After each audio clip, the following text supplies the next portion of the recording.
네, 안녕하세요. 죄송합니다. 어제 눈길에 넘어져가지고 허리가 뼈가지고요. 할 수 없이 어제 쉬었습니다. 자, 상법.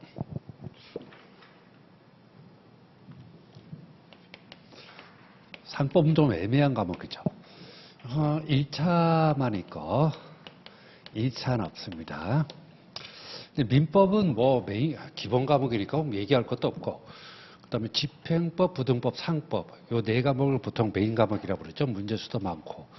근데 부등법은 이제 2차까지 있으니까 공부 방법을 좀 철저하게 해야 될 것이고, 상법은 1차만 있기 때문에 문제는 난이도가 상당히 상승됐다는 거죠. 많이 올라가고. 근데 범위는 솔직히 말해서 민법 다음입니다. 민법 다음으로 범위가 아주 넓다는 거죠. 그래서 좀 요령 있게 좀 공부해야 됩니다. 뭐 철저하게 한다기보다는 좀 더 방어하는 차원에서 그렇게 하는 것이 좋을 것 같아요. 철저하게 한다 그러면 뭐 민법만큼 공부를 해야 되는데, 그렇다고 해서 민법만큼 문제수가 많은 것도 아니고, 그래서 좀 공부 방법을 좀 적당히 조절을 하면서 해야 될 것 같습니다. 자, 그러면 교재를 볼까요? 제1장 총설. 이 부분은 뭐 시험에 거의 안 나오는 부분이니까 좀 가볍게 넘어가도록 하겠습니다. 자, 상법의 개념. 제가 강의할 때 필기를 아주 많이 합니다. 필기를. 근데 동영상 복습이 제공되죠. 동영상에서 제가 필기한 부분을 마무리 부분에서 동영상 부분에서 이거 스크린샷 이게 됩니까? 이게 되나요? 이거 사진을 찍는 게 되나요? 될 것도 같은데, 아니면 이제 그걸 정지 눌러가지고 그렇게 복습할 때 그렇게 보시면 되겠습니다. 너무 제가 필기할 때 너무 필기를 따라하려고 노력하지 마시고, 동영상을 복습하면서 제가 필기를 한 팔이 딱 마무리된 부분을 정지시켜가지고 쭉 보시면은 굉장히 도움이 될 거예요. 자, 상법의 개념. 에 대해서 보자. 민법도 처음 공부할 때 이거 하잖아요. 똑같이. 상법의 개념은 첫 번째, 실질적 의미의 상법. 그 다음에 두 번째, 형식적 의미의 상법. 일단 이렇게 나눠볼게요. 그리고 교재는 제가 꼭 밑줄 그어드릴 테니까, 여기 강의를 할 때, 저기 칠판을 쓸 때는 그것만 집중하고 또 책을 같이 보면서 밑줄을 같이 그시면 돼요. 형식적 상법이야 뭐 상법전이죠. 상법전을 말하는 겁니다. 상법 총칙에서부터 시작해서 항공법까지 아주 굉장히 방대한 분량이 실려 있죠. 자, 그러면 실질적 상법이 뭐냐? 여러 가지 실질적 상법을 정의하는 견해가 있는데, 통설의 입장에서는 보통 이렇게 얘기합니다. 기업에 관한 상인이죠. 또는 상행위에 관한 특별한 사법이다. 특별한 사법이다. 이렇게 되는 거죠. 자, 그럼 끝에서부터 한번 정해볼까요? 사법이니까 민법과 같은 영역에 속하는 거죠. 사람과 개인 간의 법률 관계를 다루고 있죠. 근데 개인들 간의 법률 관계를 다루는 일반법은 이제 민법이고, 거기에 비해서 상법은 특별한 사법이다. 그럼 어디에 관련된 부분에 있어서 상법을 규율하냐는 거죠. 기업에 대해서 규율한다는 거죠. 기업은 기업 주체, 상인이죠. 기업 활동 상위죠. 기업의 주체가 바로 상인일 것이고, 기업의 활동이 바로 상회일 것이죠. 됐습니다. 그래서 실제 상법은 보통 기업법설이라고 불러요. 이렇게 부르는 거죠. 자, 그러면 양자의 관계는 어떻게 됐을까요? 보시면 이렇게 보시면 돼요. 이렇게 보시면 됩니다. 자, 보시면 이렇게 보시면 돼요. 자, 그러니까 형식적 상법도 실질적 상법에 들어갑니다. 다만 실질적 상법에 다 들어가냐 그런 건 아니고, 형식적 상법 중에 일부 형벌 규정, 이런 것들은 제일입니다. 아니, 상법에 형벌 규정이 있습니까? 있어요. 회사법에 뭐 그런 것들이 몇 개 있는데, 제외하고 형식적 상법도 다 실질적 상법에 포함될 수 있다고 볼 수 있겠죠. 이게 시험에 나온 적이 있습니까? 없습니다. 없는데 조금 이따가 상법의 법원을 설명할 때 조금 도움이 될 겁니다. 자, 교재를 펴보시기 바랍니다. 5페이지겠죠. 제1장 총론 상법의 개념, 실질적 상법이 뭐냐는 거죠. 뭐 여러 가지 주장이 있습니다. 근데 이거 읽지 마세요. 읽지 마시고 맨 밑에 줄에 보시면 맨 밑에 줄에 상법의 대상이라고 돼 있죠. 따라서 상법은 기업에 관한 특별한 사법이라고 정의할 수 있을 것이다. 자, 이 페이지는 이거로 끝난 겁니다. 두 번 다시 읽지 마시고. 그래서 통설의 입장에서는 이 정도로 정의하고 있다. 그런 말이죠. 자, 다음 페이지 보시면 그러면 형식적 상법은 뭐냐는 거죠. 형식적의 상법이란 상법이라는 명칭으로 제정된 성무법인 상법전을 말한다는 거죠. 그래서 상법 총칙에서부터 시작해서 항공법까지 들어있는 내용, 이런 것들이 바로 이제 형식적 상법이 되겠죠. 상법전을 얘기하는 겁니다. 우리가 주로 공부하는 내용들은 바로 이거죠. 됐습니다. 그러면 양자의 관계는 어떻게 될 것이냐? 형식적 상법과 실질적 상법이 범위가 반드시 일치하는 거라는 거죠. 그래서 제가 사설을 거가지고 형식적 상법도 대부분 다 여기 들어가요. 들어갑니다. 들어가는데 다만 일부 형벌 규정 같은 거 이런 것들을 빼고 나머지는 다 실질적 상법에 포함된다고 볼 수 있겠죠. 됐습니다. 자, 보시면은 그래서 결론은 뭐냐? 우리가 결론을 지어보자면 마지막 줄 양자는 매우 밀접한 관련을 갖고 있다 이렇게 정의할 수 있겠죠. 매우 밀접하다. 그러니까 이 둘과의 관계는 어떻게 되냐? 관계는 아주 밀접하다는 거죠. 아주 밀접하다는 거죠. 수험생들이 혼동하는 게 뭐냐면 요 개념과 요 개념이 다르다고 생각하는 분들이 있다고 하는 거죠. 실제로 그렇지 않아요. 그래서 실질적 상법과 형적 상법은 아주 밀접한 관계를 가지고 있다 이렇게 볼 수 있겠습니다. 자, 그러면 이런 상법의 이념은 뭐냐는 거죠. 이념을 보기 전에 상법의 목표를 먼저 볼게요. 목표가 뭐예요? 상법의 목표는 뭘까요? 상법의 목표는 뭘 것 같아요? 돈을 벌자. 그런 거죠. 돈을 벌자. 헌법의 이념은 자유민주주의를 지키자. 뭐 기본권을 지키자 이거죠. 근데 상법은 좀 천박하게 돈을 벌자 이 말이죠. 자, 돈을 벌려면 어떻게 돼요? 거래가 안전하고 신속하게 이루어져야 됩니다. 거래가 돼야 돈을 벌 거 아닙니까? 아무것도 안 하면 돈을 못 버는 거예요. 그래서 거래가 안전하고 신속하게 이루어져야 된다. 요거를 이념을 구체화하는 제도는 뭐가냐? 구체화해서 이념을 구체화해서 거래 안전을 위하고 신속을 한다는 거죠. 그래서 외관주의, 그 다음에 공시주의 이런 것들을 구체화한 겁니다. 즉 거래 안전 신속을 위한 이념을 구체화하는 것이 바로 외관주의와 공시주의다. 그게 뭡니까? 이제 공부하면서 차차 보게 되는 거죠. 자, 그럼 제도가 있냐? 그런 규정들이 있냐는 거죠. 그런 규정들이 있냐? 외관주의를 대표하는 것이 순서대로 보자면 나중에 보게 된 표현지배인. 상업사인 쪽에서 공부합니다. 그 다음에 상호편에서 나오는 명의대여자 책임. 그 다음에 등등등 많은 내용들이 아주 많다는 거죠. 공시주의라는 건 뭐냐면 내가 저 상대방과 거래를 하고 싶어요. 근데 상대방의 정체가 뭔지 궁금하다는 거죠. 그러면 그 상대방의 대한 정체를 공식적으로 알려주는 어떤 공적인 제도가 필요할 게 아니냐는 거죠. 이게 바로 상업등기 제도죠. 상업등기. 누구나 그 기업의 실체에 대해서 알고 싶으면 등기부를 봐라. 그럼 그 기업의 실체 내용을 상법에 담고 있다. 이렇게 되는 거죠. 이게 바로 상업등기 제도가 되겠습니다. 교재 5페이지를 펴보시기 바랍니다. 상법의 이념. 근데 요걸 보셔야 돼요. 목표를 우선 생각을 해야 된다는 거죠. 돈을 벌자. 그래서 돈을 벌자는 말은 돈을 버는 기업을 보호하라는 거죠. 하고 기업의 영리성을 보장해 주자는 거죠. 그러니까 돈을 벌자 그러면 좀 너무 천박하잖아요.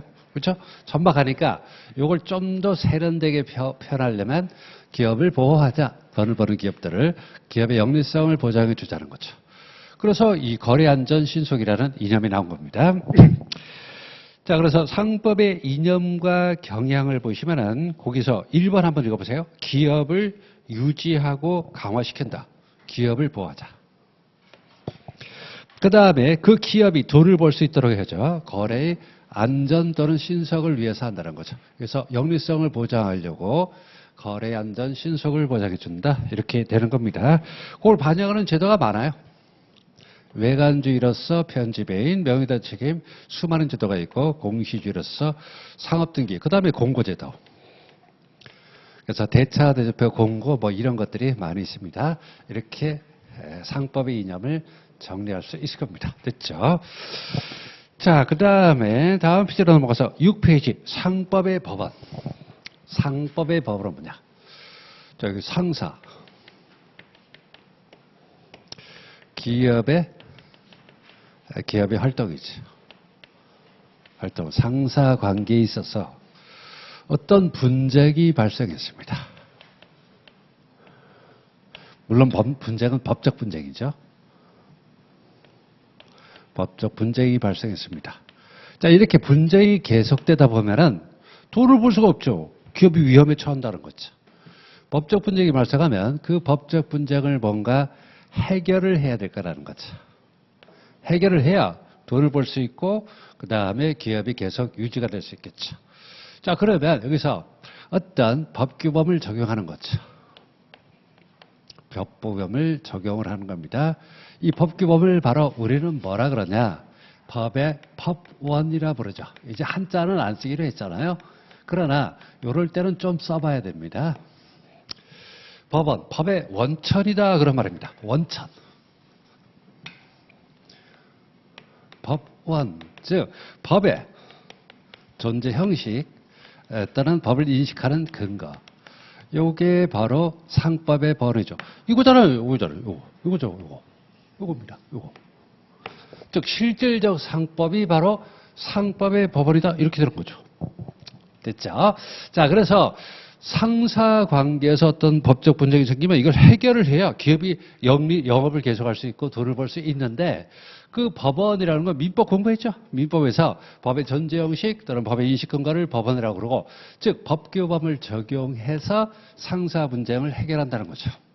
자, 그런데 이 법원만 적용될 수 있는 건 아니고 이런 것도 적용될 수 있어요. 약관이라든지 또는 부답의 약관, 그다음 판례 이런 것들, 조리 이런 것들도 적용은 가능합니다.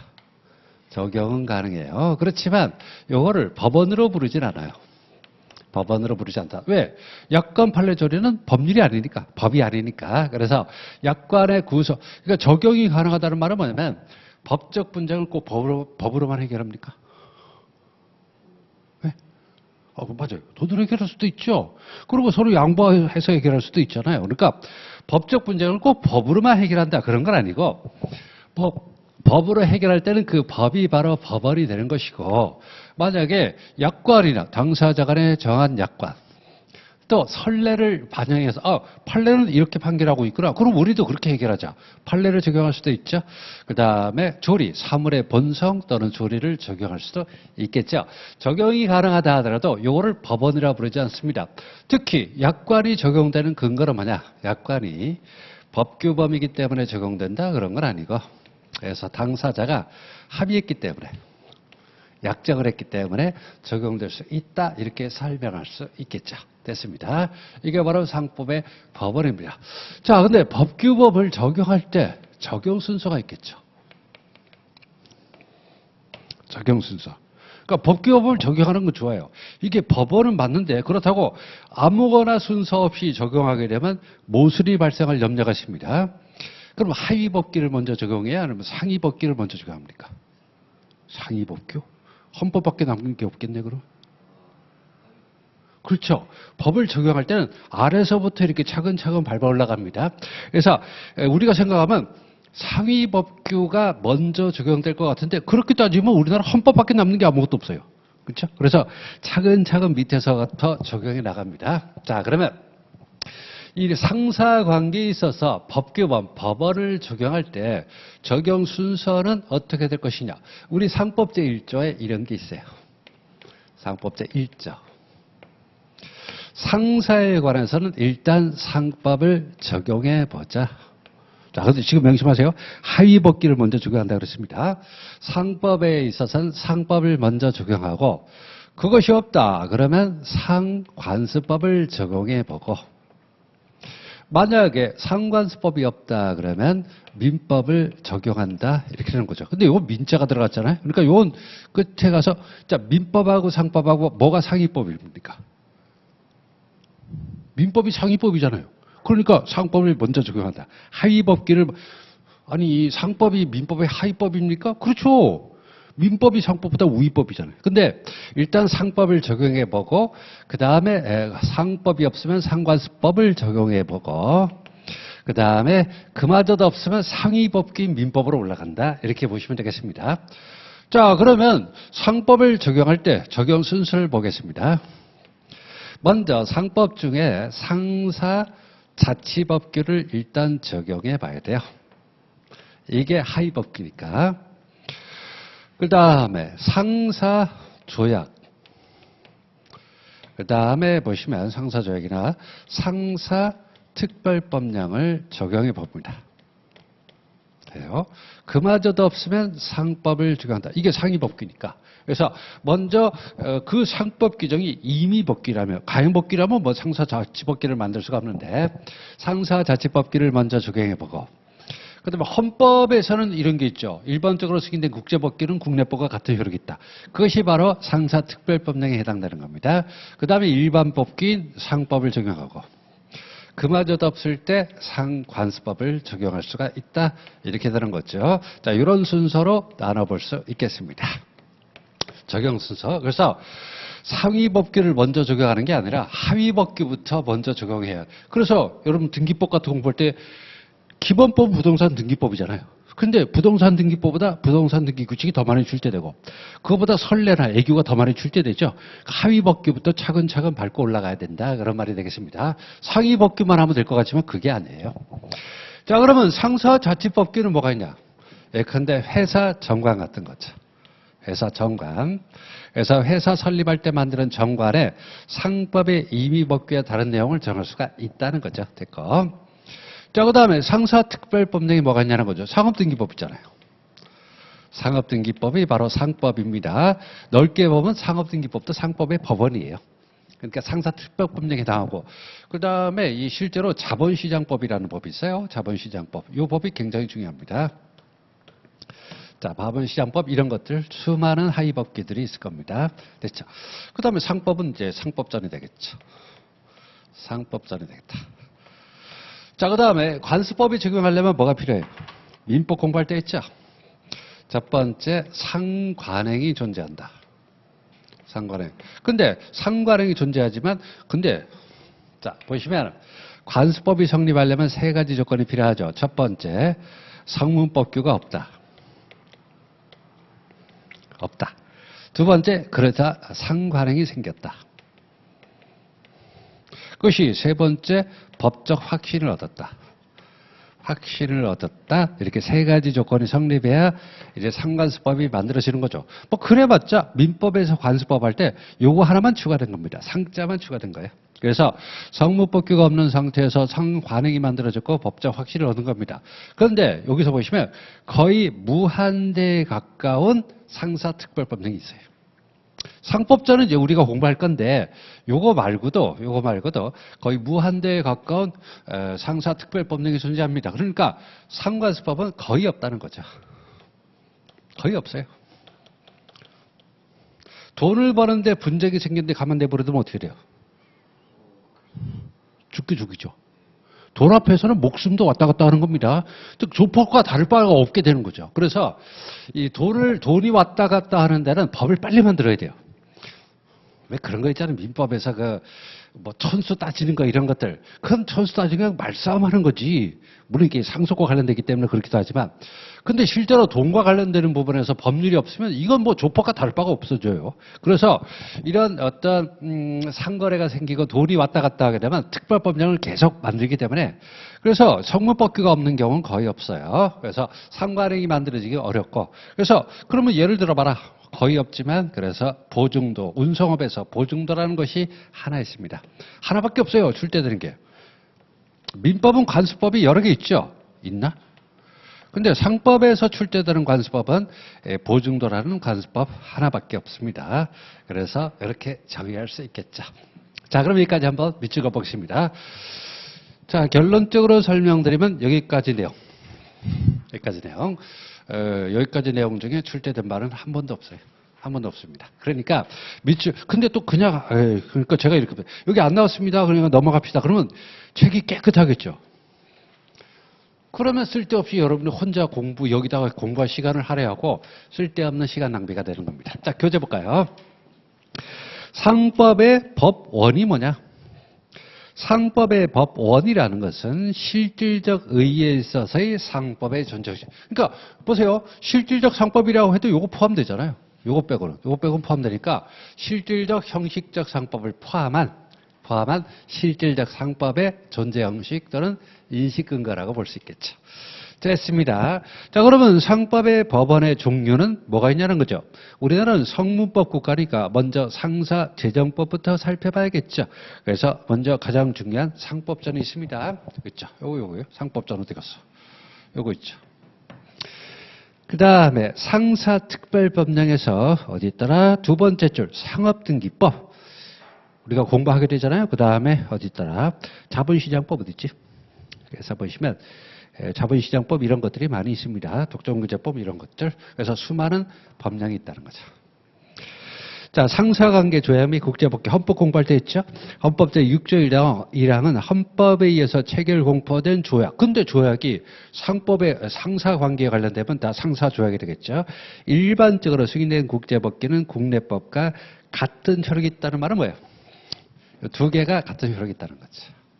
그러면 이제 신법 우선의 원칙이 적용되겠죠. 상사조약 또는 상사특별법령이 같은 거다 하는 거죠. 그 다음에 상관습법. 첫 번째 줄 상관습이 중간에 법적 확신을 얻게 된 그저 끝에 법규법이죠. 상관습법도 법이죠. 법입니다. 그래서 어떤 성문법규가 없는 상태에서 상관행이 법적 확신을 얻은 것들이 이제 상관습법이 되겠죠. 상당히 많습니다. 그러나 시험에 나올 만한 건 하나밖에 없어요. 두 번째 줄 끝에 그 예로는 운송증권의 상환증권성에 바라는 운송물의 보증도 동그라미. 밑에 건 보지 마세요. 시험에 절대 안 나오니까. 그래서 보증도 정도는 운송업에서 제가 자세히 설명드립니다. 보증도가 있다. 좋아요.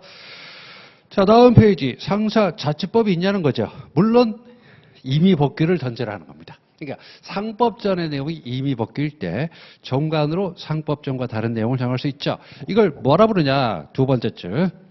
가행법규에 반하지 않으란 상법의 법원이 될 수 있습니다. 아니, 가행법규에 반하는 거 뭐 자체적으로 정할 수도 없고. 그래서 회사 정관이 대표적인 예가 되겠죠. 회사 정관이 바로 상사자치법규라든지. 잘 보세요. 이것도 법규입니다. 회사 정관도 근본 규칙이라 부르잖아요. 규칙이라 말은 법에서는 법률과 똑같은 용어로, 법과 같은 의미로 사용하는 거니까. 자, 그 다음에 4번, 5번, 6번을 묶으시고 이겁니다. 4번에 있는 약관, 5번에 있는 판례, 조리 이런 것들이 있습니다. 이것도 적용이 돼요. 적용이 되지만 법원은 아닙니다. 즉 구속력은 없다는 거죠. 구속력은 원칙적으로 없습니다. 원칙적으로 없다는 거죠. 없다 이 말이죠. 그래서 여기서 말하는 구속력은 이제 법적 구속력이 원칙적으로 없는 겁니다. 그럼 예외적으로 있을 수도 있겠죠. 예외적으로 있을 수도 있겠지만 원칙적으로는 없다고 해야 돼요. 없다는 거죠. 왜? 법규가 아니니까, 법원이 아니니까 이렇게 되는 거죠. 근데 자 보세요. 뭐 상사 판례나 조리가 적용되는 경우도 있잖아요. 있는데 그것이 법적 구속력은 없다는 건데, 자 약관에 대해서 보죠. 그 밑에 판례, 요 판례는 좀 알아두셔야 돼요. 근데 어차피 보험법 할 때 판례가 요 판례는 자주 나옵니다. 보통 보험 약관이 계약 당사자에 대해서 구속력이 있다 그랬죠. 그런데 제가 여기다가 원칙적으로 여기다 제가 하나 더 추가했죠. 법적 구속력은 없다는 거죠. 근데 약관이 법적 구속력이 없는데 어떻게 여기서는 법 구속력을 갖게 되냐는 거죠. 구속력의 근거는 이걸 법으로 봐서는 안 되고 그 자체가 법규범 X 또는 법규범적 성질을 가진 계약이기 때문에 아니라 즉 법적 구속력이 아니라는 거죠. 그러니까 법적 구성력이 아니라는 말은 뭐래? 근데 구성력이 뭐냐는 거죠. 때문에 아니라 보험계약 당사자 사이에서 계약 내용에 포함시키기로 합의했기 때문이다. 합의했기 때문에 구성력이 있는 거지. 이걸 법적 구성력으로 보면 큰 오해다 그런 말입니다. 알겠죠? 됐습니다. 제가 그래서 여기다 이거 잘 구별하시기 바랍니다. 자, 이거 해드릴게요. 원칙적으로 법적 구성력은 없다는 거죠. 력은 없다는 거죠. 없는데 그러면 이게 왜 구성력 가지냐? 법규범이기 때문은 아니고 합의로서 구성력이 있다는 거죠. 합의를 했기 때문에 구성력이 있는 거지 법적 구성력은 없다 이렇게 정리할 수 있겠습니다. 됐죠? 자, 이게 이제 상법의 법원까지가 되겠습니다. 법원까지가 되고요. 됐고. 자, 그럼 마지막에 이제 상사 법규 적용 순서를 보겠습니다. 다음 페이지 8페이지. 이건 꼭 미적으시기 바랍니다. 그러니까 지금 첫 페이지부터 8페이지까지 해서 시험에 나오는 건 앞페이지 약관 판례하고 그다음 8페이지 요거는 외워두셔야 돼요. 역시 이것도 나온 적은 없어요. 나온 적은 없는데 그래도 상법 1조인데 양심상 외워둬야죠. 그죠? 수험생이 1조도 모르고 그건 말이 안 되죠. 그래서 자, 그러면 상사법규 적용 순서 상법 제1조를 볼까요? 상사에 관한서는 즉 상거래에서 발생하는 법적 분쟁이 되는 거죠. 상사에 관한서는 일단 상법 있죠. 에 규정이 없으면 상관습법 있죠. 의하고 그것마저 없으면 민법 의한다는 거죠. 그러니까 민법이 상법보다 상위 법규니까 민법을 최후의 수단으로 남겨둬야 된다는 거죠. 그러니까 항상 법규 적용할 때는 하위 법규부터 먼저 적용해 나가야 됩니다. 그러니까 여러분 등기법 공부할 때 그렇게 예규설례 외우라고 하는 겁니다. 그냥 부동산 등기법만 알고 있으면 못해요. 실무를 전혀 할 수가 없다 그런 말이죠. 그러면 좀 더 세분화해보죠. 자, 그러면 상법을 좀 더 세분화하면 이렇게 보죠. 역시 하위 법규를 먼저 적용해서 상법을 먼저 세분화, 먼저 상사자치법규인 회사정관 같은 걸 먼저 적용해보고 그 다음에 상사특별법령인 상사조약이나 상사특별법령 이런 것도 상업등기법, 자본시장법 등등 수많은 법규를 적용해보고 자, 그마저도 없으면 가장 일반 상법인 상법전을 적용해보고 그 다음에 이 성문법규가 없다는 거죠. 성문상법이 없으면 상관수법으로 적용할 때 운송업에서 보증도 같은 거를 요 경우는 적용할 수 있죠. 그마저도 없다. 그럼 민법으로 가야죠. 뭐 사법의 일반법이니까 민법은 보통 일반 사법이라고 그러잖아요. 민법은 일반 사법인 민법으로 갈 수밖에 없다. 그래서부터 특별사법인 상법을 먼저 적용해보고 그 다음에 없으면 일반법이 상위법이니까 일반 상법인 민법을 적용할 수가 있다. 이렇게 되는 거죠. 여기까지가 상법의 법원이 됐고 적어도 법무사 시험 수준의 문제에서 8페이지까지 부분에서 시험에 나오면 출제자가 수험생들을 무시하는 거죠. 무시하는 거죠. 수능 시험에 1 더하기 3이 뭐냐? 그러면 난리가 나지 않겠습니까? 만약 그렇게 출제가 수학 문제가 그렇게 나오면 아마 출제위원 누구냐고 공개하라고 난리가 날 거예요. 뭐 그 정도 수준 문제다 이렇게 보시면 되겠습니다. 자, 그러면 이제 본격적으로 상법을 들어갑니다. 워밍업을 했으니까 제2장 상인. 제2장 상인. 상인이 어디까지죠?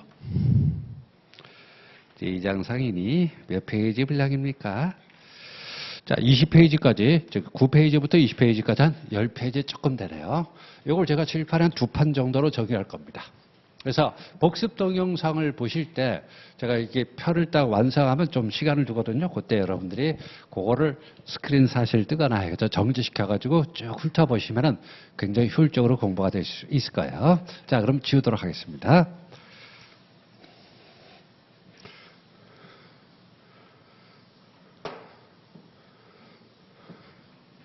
그러니까 이 강의 들을 때는 필기를 너무 신경 쓰지 마시고 제가 이 칠판에 어떤 순서로 필기하는지 또 필기하기 직전에 어떤 설명을 하는지를 잘 들어두시면 나중에 공부할 때 굉장히 효율적으로 될 거예요.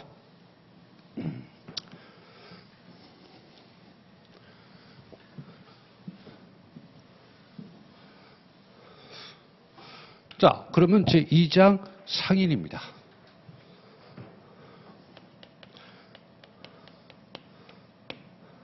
자, 그런데 여기서 이걸 봐야 돼요. 상인이 뭘 할까요? 상행위를 하겠죠? 그러면 상행위를 하는 사람을 뭐라고 불러야 될까요? 상인이라고 불러야 되겠죠. 그렇잖아요? 당연히 상행위가 범죄 행위를 할 리가 없고, 그러면 상인이 범죄 행위하게 되면 형법을 적용하는 것이고, 그래서 상인이 일반적인 민법상의 법률에 의하면 민법을 적용되는 겁니다. 근데 일반적으로 상인은 상행위를 할 것이고, 상행위를 하는 자는 상인이겠죠. 그렇잖아요? 그렇죠?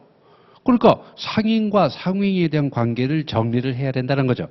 자, 거기 9페이지 보시면 청설에서 상인에 관한 입법주의란 말이 뭐냐면, 이거는 시험에 안 나오는데, 그러니까 이 두 개를 띄워놓을 수가 없어요. 상인이 하는 행위가 상행위고 상행위를 하는 행위가 상인을 하는 자가 상인일 텐데, 그러면 이 상법을 만들 때 잘 들어보세요. 상인을 먼저 만든 법이 있어요. 그러니까 조문 번호가 상인이 먼저 나오는 법이 있어요. 그게 바로 상인법주의라는 겁니다. 그 다음에 상행위가 먼저 나오는 법이 있어요. 나라마다 다 다르지만 그렇겠죠. 그러니까 두 개가 상법에 두 개가 나오긴 해야 되는데, 상인을 먼저 정의하는 법이 있고 그 다음에 상행위를 먼저 정의하는 법이 있어요. 그래서 나라마다 조금씩 다르다는 게 바로 입법주의입니다. 그거 한번 제목 보세요.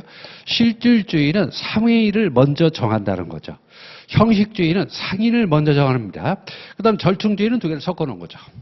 그럼 우리 상법은 상인과 상행위에 대해서 어떻게 정의하고 있냐 하는 문제죠. 이게 바로 그 밑에 우리 상법 입법주의입니다. 자, 그러면 이 상인과 상행위에 대해서 우리 상법은 어떻게 정의하고 있느냐 말이죠. 남의 나라 상법을 알아서 뭐 합니까?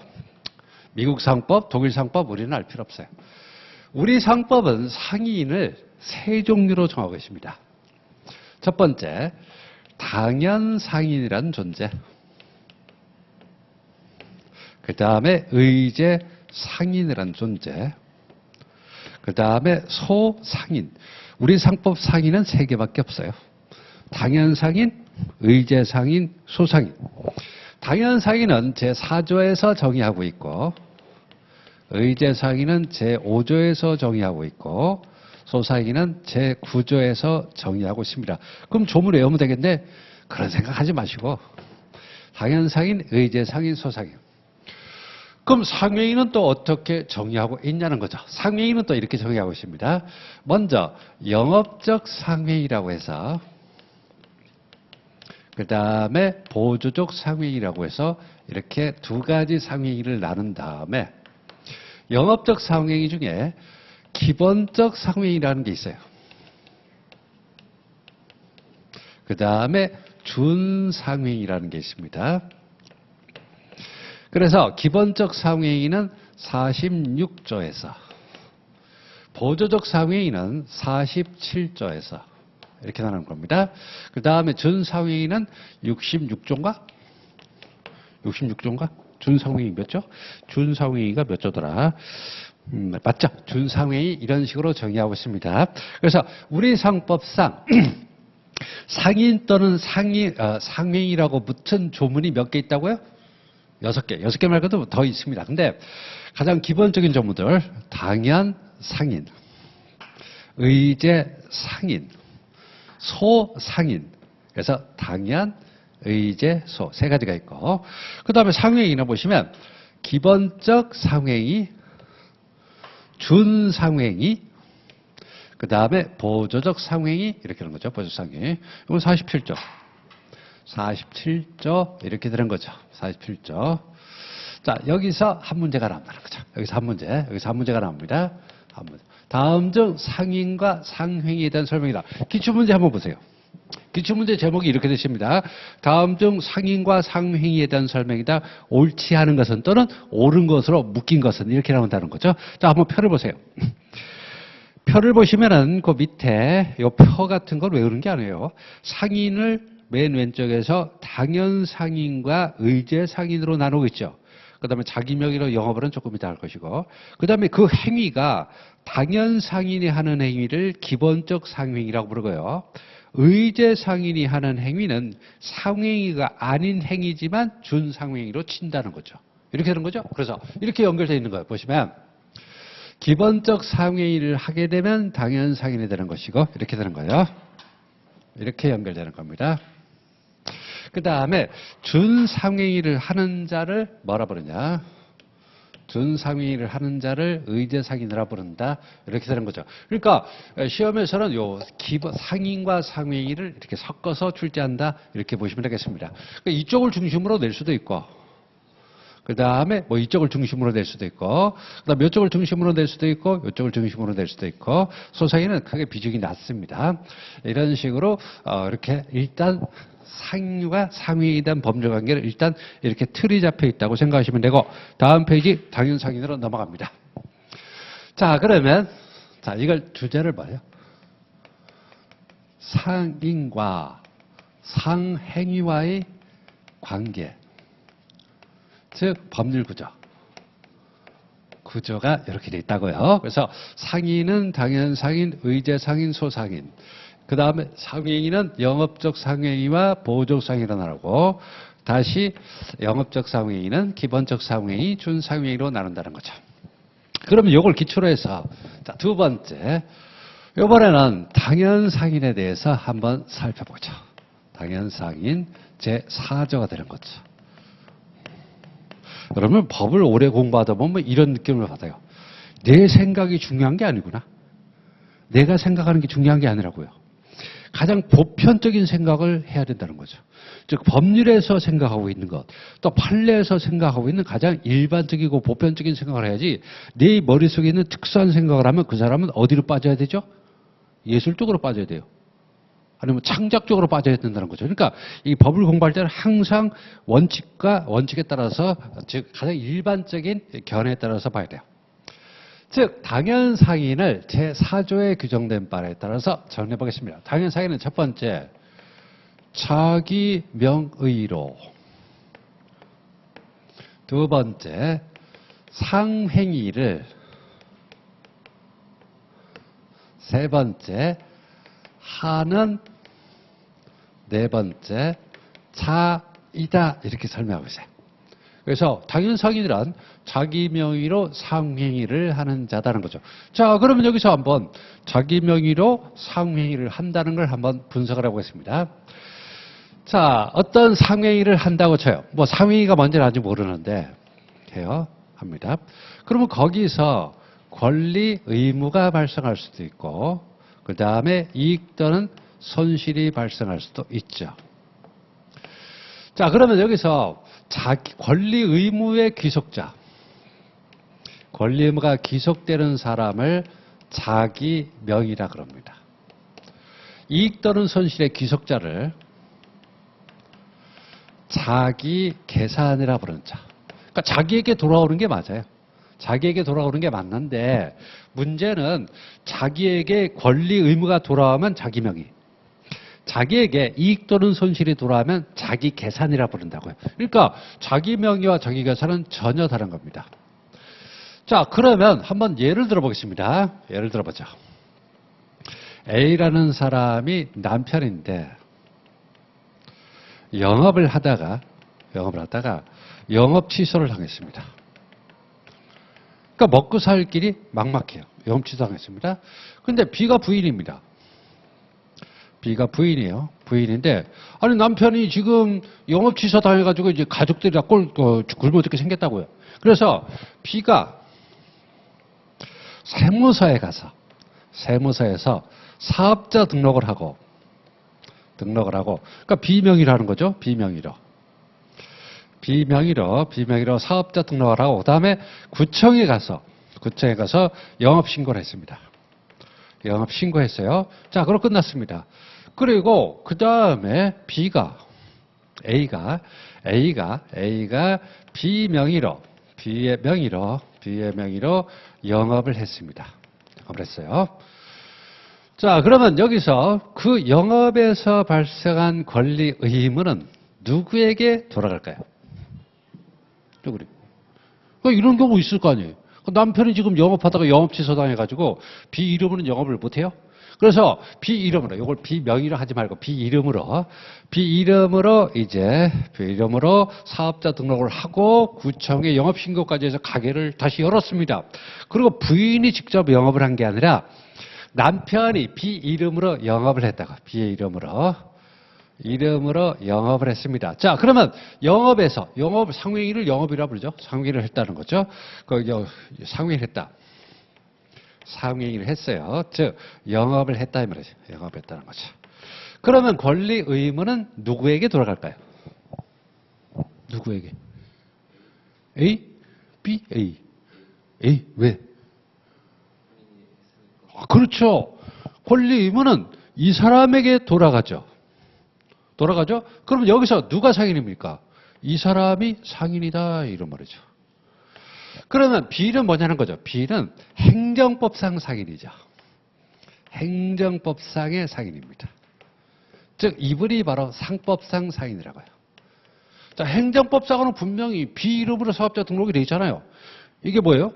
보시면 세무서는 행정법이 적용되는 거죠. 공법상으로는 B가 상인일 수는 있어요. 그러니까 구청에 가서 뭐 영업신고했다, 그 다음에 사업자 등록했다. 그러면 행정법상으로는 B가 상인일 수도 있어요. 세금도 B에게 부과되죠. 그렇잖아요. 사업자 등록상 그 사람에게 세금이 부과되는 거 아닙니까? 그렇죠? 그러니까 행정법상 B가 상인일 수 있어요. 그러나 지금 우리는 행정법을 공부하는 게 아니라 상법을 공부한다는 거죠. 즉 여기서 발생하는 권리이면은 남편에게 귀속시킬 의도지 부인에게 귀속시킬 의도가 아니죠. 그러니까 남편이 부인 보고 세금 내라고 부인이 세금 낼 수 있어요. 실제로 부인이 세금을 부과해야 되는 거죠. 세무서에서는 B가 사업하는 줄 알고 있을 테니까 그건 행정법상의 문제지 상법상의 문제는 아니라는 거죠. 이해돼요? 그렇잖아요. 행정법하고 상법은 엄연히 다릅니다. 왜 달라요? 상법은 사법이지. 특별사법이니까. 행정법은 공법이지. 공법에서는 그렇게 볼 수 있겠지만 상법에서는 그렇게 보면 안 된다는 거죠. 그러니까 자기 명의로라는 건 뭐예요? 자기 명의라는 자기 이름으로라는 뜻이 아니라 바로 자기 명의, 즉 권리임의 귀속자가 되겠다. 그런 의미가 되겠습니다. 됐죠? 행정법은 우리가 공부한 적도 없죠? 알 필요도 없어요. 사업자 신고나 등록이나 또는 보시면 영업신고 그런 건 우리가 알 필요가 없다는 거죠. 누가 영업하느냐 그것만 보면 돼요.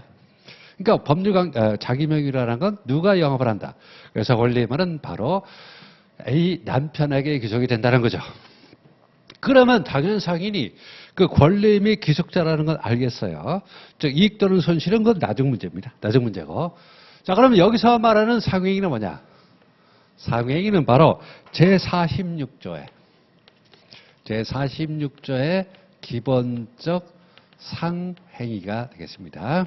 기본적 상해. 이 46조의 기본적 상행위는 22가지밖에 없어요. 22가지로 한정이 됐습니다. 제일 먼저 매매에서부터 시작해요. 쭉 내려갑니다. 마지막 22번에 신용카드가 있습니다. 신용카드, 전자화폐 이런 것들이 있는데 그래서 이런 식으로 해가지고 22가지 행위를 하게 되면 바로 당연 상인이 되는 겁니다. 자, 그러면 이 매매에서부터 신용카드까지 있다고 보여. 그러면 그 행위를 한다고 해서 당연 상인이냐? 그건 아닙니다. 그 행위를 하는 건 좋은데 영업으로 해야 돼요. 영업으로 해야 된다는 거죠. 아시겠죠? 그 행위를 한다고 당근 거래 해요? 아니요. 저는 가끔 하는데. 그래서 제가 그 PC 의자를 저희 고양이가 하도 물어뜯어가지고 핥혀가지고 아주 거덜났어요. 그래가지고 PC 의자를 그 당근으로 거래해서 7만 원짜리 3만 원에 샀는데 아주 편합니다. 이런 식으로. 그럼 제가 뭐 한 거예요? 매매한 거지. 근데 제가 상인입니까? 아닌 것 같죠? 왜? 영업으로 한 건 아니니까. 그러니까 제가 당근에서 어떤 이제 PC 의자가 필요하다고 해서 팔겠다는 사람하고 만나가지고 거래하는 건 매매입니다. 그러니까 매매했으니까 나도 상인이 아니냐? 그건 아니에요.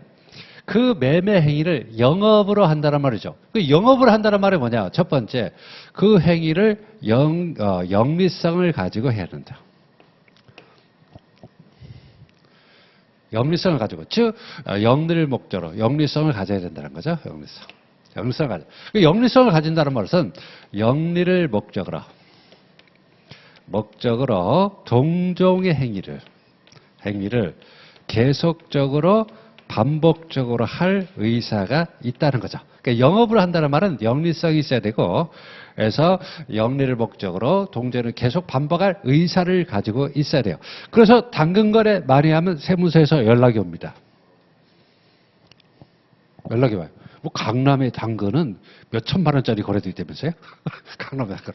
그래서 당근을 거래하는데 세무서에서 이제 세무사 친구 얘기로는 추적하려고만 마음 먹으면은 당근 거래도 다 추적한대요. 근데 뭐 별 필요성이 없으니까. 근데 고발이 들어오는 경우가 있대요. 그러니까 동네에서 저 사람은 당근에 너무 거래가 많은 것 같다. 세무서에 고발하면 세무서에서 그 사람의 당근 거래를 쭉 추적해가지고 이 사람이 계속 반복적으로 뭔가 돈을 벌 목적으로 계속 되팔이하고 뭐 이런 식으로 한다는 게 발견되면 들어오라 그래가지고 아니 이거 사업자 신고도 안 하고 이걸 계속 거래하면 어떡해. 아니 제가 당근했는데 그것도 사업자입니까? 계속 반복하려면 사업자 신고해야죠. 그런다 그럽니다. 실제로. 그게 괴담이 아니래요. 괴담이 아니랍니다. 그래서 영리를 목적으로 동종행위를 계속 반복할 의사가 있어야 돼요. 자, 하는 자이라 그렇습니다. 그 사람이 만약 자연인이다. 자연인이다 그러면 우리가 일반적으로 부르는 상인이죠. 일반적으로 부르는 가장 흔한 형태의 상인. 그 사람이 법인이다. 법인도 사람이니까 이걸 바로 상사회사라고 부르는 겁니다. 알겠죠? 법인으로서 상사회사가 된다. 이게 바로 당연상인입니다. 자, 그러면 시험에 나오는 게 뭐냐? 시험에 나오는 거 뭐냐면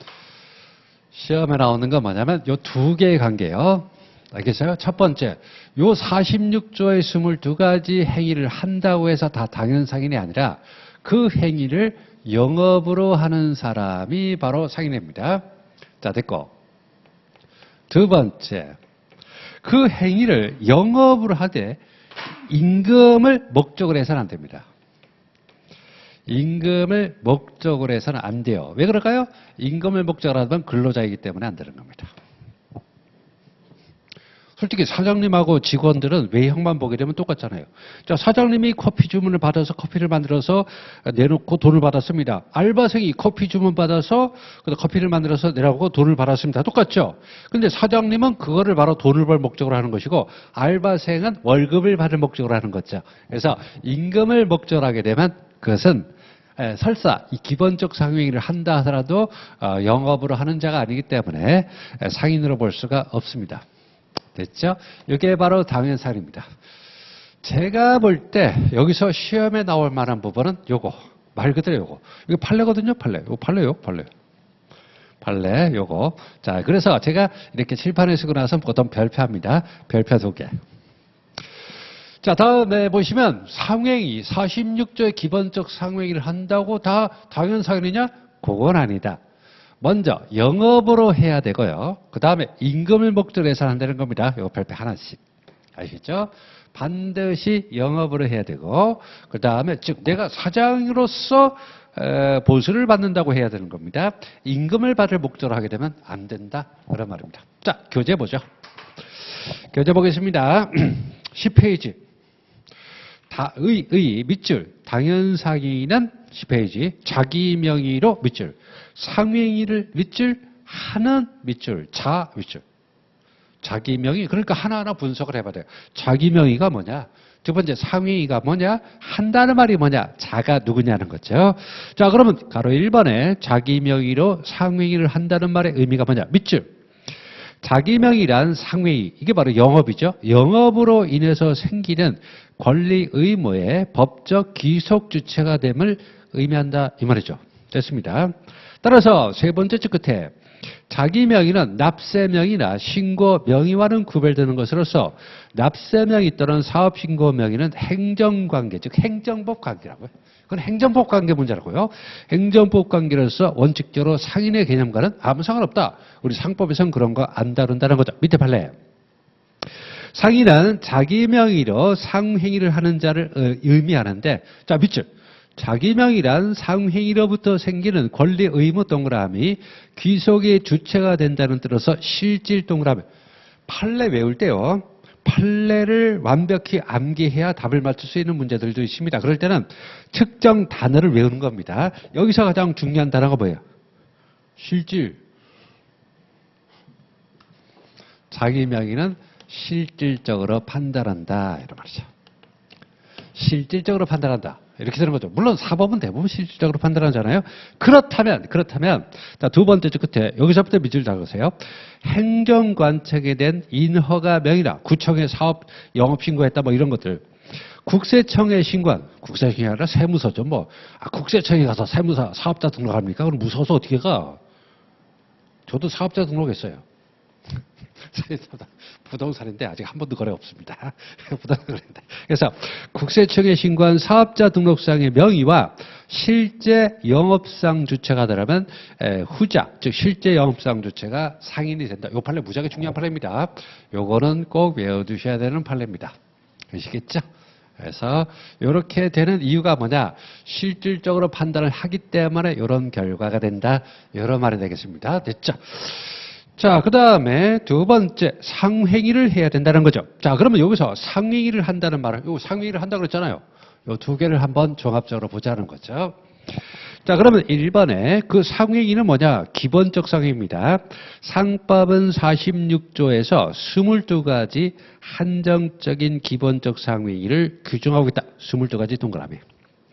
상인은 이러한 행위를 영업으로 동그라미 해야 된다는 말이죠. 다 한다는 말이 있잖아요. 한다. 그러나 오로지 임금 X, 받을 목적으로 물건을 제조하는 노무에 종사하면 안 된다고요. 잘 보세요. 하는 계속 나옵니다. 하는 건 좋은데 어떻게 한다고요? 영업으로 해야 된다는 거죠. 근데 임금을 목적으로 하면 안 된다고. 임금 목적으로 근로자지 뭐 상인이 아니지. 그래서 세 가지 단어가 나왔습니다. 22가지다. 영업으로 한다. 그 다음에 임금을 목적으로 하면 안 된다는 거죠. 자, 그러면 이걸 한번 분석을 해볼게요. 먼저 한정성. 기본적 상행위는 46조에 한정적으로 열거되어 있는 것을 말한다는 거죠. 그러니까 22가지 안에만 들어가야 된다는 거죠. 자, 그 다음에 다음 페이지. 영업성이 있다는 거죠. 이때 영업성이란 영리를 목적으로 동종행위를 계속 반복하는 것, 이걸 얘기하는 거예요. 영업성이 있다는 것은 영리성이 있다는 말이고, 영리를 목적으로 동종행위를 계속 반복한 의사가 중요한 거죠, 법에서는. 그런 의사를 가지고 이런 영업을 해야 된다. 이런 말이죠. 자, 판례 보겠습니다. 어느 행위가 상법 제46조 소정의 기본적 상행위에 해당하기 위해서는 영업으로 동그라미, 영업으로. 그러니까 46개 들어간다고 무조건 다 상행위가 아니라고요. 영업으로 동그라미 같은 조 각호 소정의 행위를 하는 경우여야 되는데, 여기서 영업으로 한다고 하면 영리를 목적으로 동종행위를 계속 반복하는 것을 의미한다. 이거 중요한 판례입니다. 근데 뒷부분은 읽지 마세요. 읽지 말고 세 번째 줄까지 아주 밑줄으로. 그래서 영업으로 해야 된다는 말은 영리를 목적을 가지고 그 당근 거래도 여기 들어가요. 당근 거래도 너무 자주 하면 세무서에서 주목한다 그럽니다. 그리고 아니면 이제 고발이 들어오거나 그러면 직접 조사하는 경우도 있다 그럽니다. 영리를 목적으로 동종행위를 계속 반복한다는 거죠. 됐고. 자, 그래서 이걸 좀 더 세분화해 보면 거기 밑에 가나다 한번 읽어보세요. 영리성이 있다. 돈을 벌 목적이 있다는 거죠. 그 다음에 계속적으로 반복적으로 한다는 거죠. 그러한 의사가 있다고요. 사람이 기계가 아닌 이상 그럴 의도가 있어야 그런 걸 할 거 아닙니까? 의도가 없으면 그런 거 안 하겠죠. 그런 겁니다. 내용은 읽지 마세요. 뭐 그런 거지 뭐. 돈을 벌 목적으로 동전을 계속 반복하는 그런 영리성이 있어야 되고, 그 다음에 기업성이 있어야 되는데, 자, 첫 번째 주 중간에 임금 곧 크게 X. 기본적 상행위를 해요. 46조에 들어가는 22가지 합니다. 그 다음에 영업으로 해요. 돈을 벌 목적으로 하는 것도 맞습니다. 그러나 오로지 임금을 받을 목적으로 물건을 제조하거나 노무 종사자는 뭐라고 불러요? 우리는 근로자라고 부르잖아요. 노동자라고 부르죠. 그렇잖아요? 월급을 받으면 그건 노동자, 근로자지 상인은 아니잖아요. 사장님은 수익을 가져가는 것이고 노동자는 임금을 가져가는 거니까, 설사 여기 22가지 행위가 해당돼요. 그 다음에 영업으로 해요. 그렇다 하더라도 임금을 목적으로 하면 안 된다. 그런 말입니다. 임금에다 크게 임금을 목적으로 하면 무슨 법을 공부해야 돼요? 노동법을 공부해야죠. 그래서 노무사 시험을 봐야 되는 거죠. 상인을 위한 법이 바로 상법. 그래서 법무사 시험을 봐야 되고, 그 다음에 노동자를 위한 법이 바로 노동법, 그러니까 노무사 시험을 봐야죠. 그러니까 상인과 노동자를 다 위한다면 무슨 시험을 봐야 돼요? 변호사 시험을 봐야지 뭐. 그렇잖아요. 그래서 변호사 시험의 일반 자격증이라는 말이 그 말이에요. 그래서 법무사 자격증은 상인을 위한 법. 그 다음에 노무사 자격증은 노동자를 위한 법. 그 다음에 상인과 노동자를 다 위한 법이라면 변호사 시험을 공부해야 되겠죠. 됐고. 자, 다음 페이지. 그런데, 요거는, 자, 보시면, 볼까요? 특별법상에 당연상인이라는 게 있습니다. 특별법상의 당연상이네요. 자, 요거는 역시 법무사 시험 쪽에는 한 번도 안 나왔는데 특별법상의 당연상인은 뭐냐면 담보부 사채신탁법. 담보부 사채신탁법입니다. 그래서 사채신탁법상에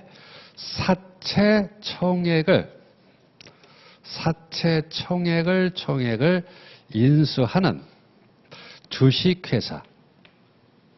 주식회사는요, 사채 총액 인수를 보시면 영업으로 하지 않아도 이 주식회사는 당연상인으로 취급합니다.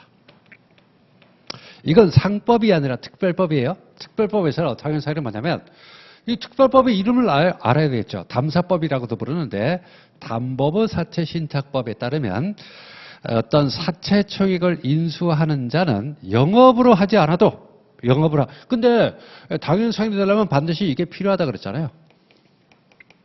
영업으로 해야 된다는 말인데 영업으로 하지 않아도 당연상인이 되는 거죠. 그래서 이걸 뭐라 부르냐? 이걸 이름이 굉장히 멋있습니다. 이걸 기본적 상회의라고 안 부르고 절대적 상회의라고 불러요. 이걸 절대적 상회의라 부릅니다. 우리 상법에는 없어요. 옛날에 법무사 시험에 이런 그 기출 지문이 있었습니다. 영업으로 하지 않아도 당연상인이 되는 절대적 상회의는 우리 상법상 존재하지 않는다. 그런 문장이 나온 적이 있어요. 딱 한 번 그런 문장이 나왔어요. 이런 건 이겁니다. 이런 거는 기본적 상회의라고 안 부르고 절대적 상회의라고 부르요. 그러니까 기본적 상회의도 영업으로 해야지 당연상인이 되는데 이것은 영업으로 하지 않는다 하더라도 요거만 하게 되면 담보부 사채신탁법에 따라서 이 주식회사는 당연상인이 되는 거죠. 근데 명심하실 것은 상법은 아닙니다. 특별법에 그런 게 있다. 특별법에 그런 게 있다는 거죠. 다음 페이지 보시면 두 줄짜리 하나 있죠. 특별법상의 상회의라는 게 뭐냐면 담보부 사채신탁법 밑줄, 사채총액 인수 밑줄, 다음 줄 절대적 상회의 동그라미, 영업으로 X. 그래도 당연상인이 된다고요. 그러니까 영업으로란 말이 안 들어가도 당연상인이 되는 절대적 상회의가 존재할 수가 있다. 그런 말이 되겠습니다. 이렇게 됐죠? 됐습니다. 자, 그러면 여기까지 보고 잠시 쉬도록 하겠습니다. 근데 그 전에, 자, 그러면 다음에 봐야 될 게 뭘까요? 두 번째 의제 상인이 있죠? 됐습니다. 그 다음에 요거 보고 나면, 마지막으로 세 번째 소상인이 있겠죠. 소상인이 있겠습니다. 의제상인, 소상인. 이걸 안 지우고 이걸 이어서 할 수 있을까? 지우는 게 낫겠네요. 지우는 낫고, 그 다음에 이제 의제상인 따로 소상인 요 두 개는 같이 보도록 하겠습니다. 자, 그럼 조금 쉬었다 볼게요. 쉬었다 보겠습니다. 의제상인 조금 쉬었다 볼게요.